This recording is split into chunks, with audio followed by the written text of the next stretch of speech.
Hi friends.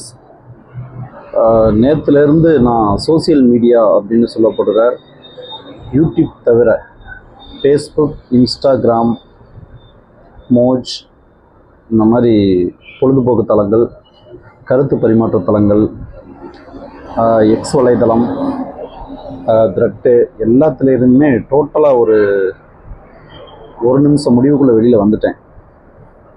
காரணம் என்னென்னா, நிறைய பொய் தான் அங்கே பரப்பப்படுது.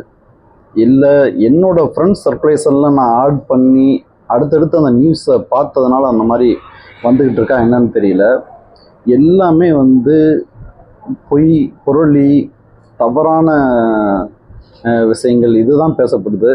நம்ம அதை இல்லை, அப்படி இல்லை, இப்படி அப்படின்னு சொல்லி அவங்களுக்கு விலைக்கு போஸ்ட் போட்டு தலையெல்லாம் வெடிக்கிற அளவுக்கு டென்ஷன் ஆயிடுது. நம்மளை இல்லை டென்ஷன் படுத்தணும்னே அந்த மாதிரி பண்ணுறாங்களா அப்படின்னே தெரில. அது அரசியல் ரீதியாகவும் இருக்கட்டும், சினிமா ரீதியாகவும் இருக்கட்டும், எல்லாத்துலேயுமே இப்போ ஒரு சாரரை நம்ம டென்ஷன் படுத்துவோம், அதன் மூலமாக அவங்க ஏதாவது பேசுவாங்க, அதை வச்சு நம்ம அவங்கள குறை சொல்லிடலாம் அப்படிங்கிற ரீதியிலேயே தான் போஸ்ட் எல்லாமே போய்கிட்டு இருக்கு. அதனால் எல்லாத்துக்கும் விளக்கம் சொல்லி என்னால் மாய முடியல. என்னோடய வீடியோவை தொடர்ந்து பார்த்தீங்க அப்படின்னு சொன்னால் நான் என்ன மாதிரி விஷயங்களை பற்றி பேசுகிறேன் அப்படின்றது உங்களுக்கு தெளிவாக தெரியும். ஏன்னா சட்டுன்னு இந்த வீடியோ பார்த்துட்டு எதை பொய்ங்கிற, எதை நீ விலைக்கு சொன்ன அப்படின்னு நிறைய கேள்வி கேட்பீங்க. அடுத்தடுத்த வீடியோவை பாருங்கள். இதுக்கு முன்னாடி போட்ட வீடியோ எல்லாத்தையுமே பாருங்கள். எல்லாத்தையும் பற்றி விளக்கமாக பேசணும்னு எனக்கு ஆசை தான். இந்த மாதிரி வீடியோ அப்படின்னு போடும்போது இதில் நான் கொஞ்சம் விளக்கமாக பேசிடுறேன்.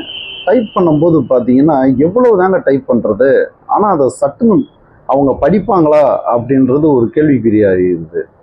ஒரு 2 பேர் 3 பேர் படிக்கிறாங்க, அப்புறம் அதுக்கப்புறம் படிக்கிறதில்ல. ஒரு ரெண்டு பேராகிராஃபு அந்த ரேஞ்சில் இருந்தால் கூட யாருமே படிக்க மாட்டேங்கிறாங்க.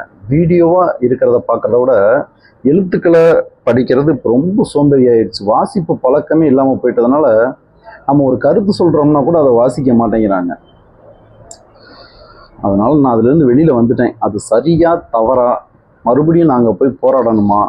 ஏன்னா சமூகம் அப்படிங்கிறது எல்லாமே சேர்ந்தது தான் சமூகம். சட்டுன்னு எதுலேருந்து நம்ம விலகி போயிட முடியாது. உனக்கு எதுக்கு பொதுநலன், உனக்கு எதுக்கு அரசியல் அப்படின்னு யாரையுமே கேட்ட முடியாது. எல்லாம் உள்ளடங்கியது தான் மனித வாழ்க்கை. உங்களோட கருத்து என்னங்கிறத எனக்கு கமெண்ட் பண்ணுங்கள்.